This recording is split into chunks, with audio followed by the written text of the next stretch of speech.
السلام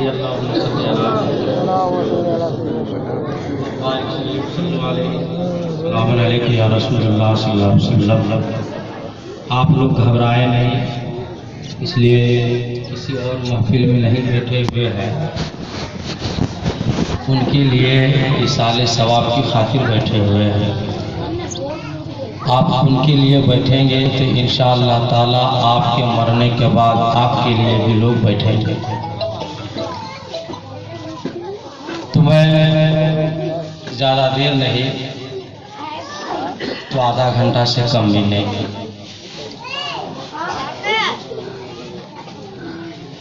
محبتوں کے ساتھ ایک مرتبہ حصول برکت کے لیے درود شریف پڑھیے۔ اللہم صلی علی بارک سلم صلی اللہ علیہ وسلم علیہ یا رسول اللہ صلی اللہ علیہ وسلم۔ جو لوگ دھوپ میں ہیں وہ سب لوگ ادھر آ جائیے، وہ بھی دھوپ میں ہے، ادھر بھی چھاؤں ہے۔ ہاں جی صلی اللہ آئیے، آپ ادھر ہیں، ابھی آپ کو چھوٹ وغیرہ دینا ہے۔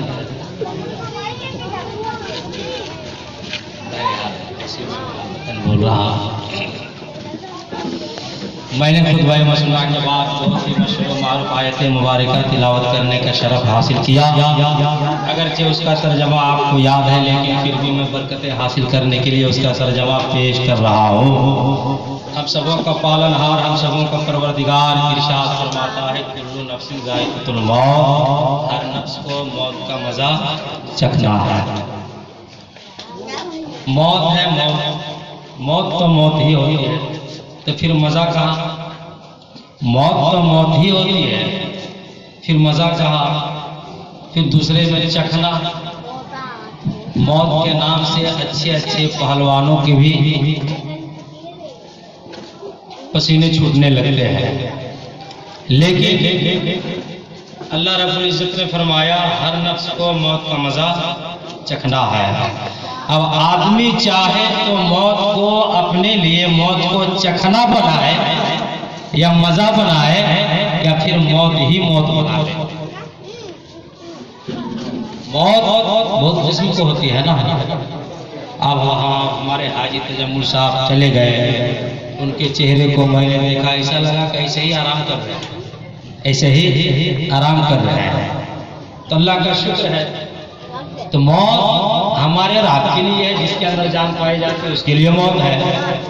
تو جتنی بھیانک آپ اپنی موت کو بنائیں گے، اتنی بھیانک مرنے کے بعد آپ کی صورت ہوگی، کیونکہ موت کی کڑواہٹ، موت کی شدت، موت کی تکلیف اتنی بھیانک ہے، اتنی بھیانک ہے کہ یقین نہیں آپ کریں گے کہ جب موت آتی ہے تو انسان دیکھیے گا روح باقی ہے، آنکھیں کھلی ہوئی ہے، ہاتھ حرکت میں ہے، پاؤں جنبش میں ہے، بدن بھی حرکت میں ہے، باپ بیٹا اس کے سامنے ہے، ماں اس کے سامنے، ہر کوئی اس کے سامنے ہے، لیکن کسی کو پہچانتا نہیں ہے، کسی کو پہچانتا نہیں ہے، کیونکہ موت اس کے سامنے ہے، موت اس کے سامنے ہے۔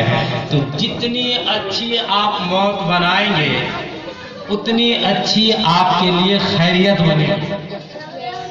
تب اچھی موت بنے گی کیسے؟ یا ایھا الانسان سے، بھاگنے والے سے نہیں، ہمیں اور آپ کو اس دنیا میں امتحان کے لیے بھیجا گیا۔ ظاہر سی بات ہے، اگر ہم کیا بولتے ہیں نیم کا درخت لگائیں گے تو آم تھوڑو پھلے گا۔ دنیا میں ایک ہی تو درخت ہے جو سال میں 2 مرتبہ پھل دیتا ہے، 2 قسم کا دیتا ہے، ہم لوگ بولتے ہیں مہوا کا درخت ہے، اور اگر کوئی اور دوسرا درخت ہوگا تو آپ کو بتا دیجیے، صرف ایک ہی درخت کے بارے میں۔ بہرحال تو جو آپ لگائیں گے جیسا کریں گے ویسا پائیں گے۔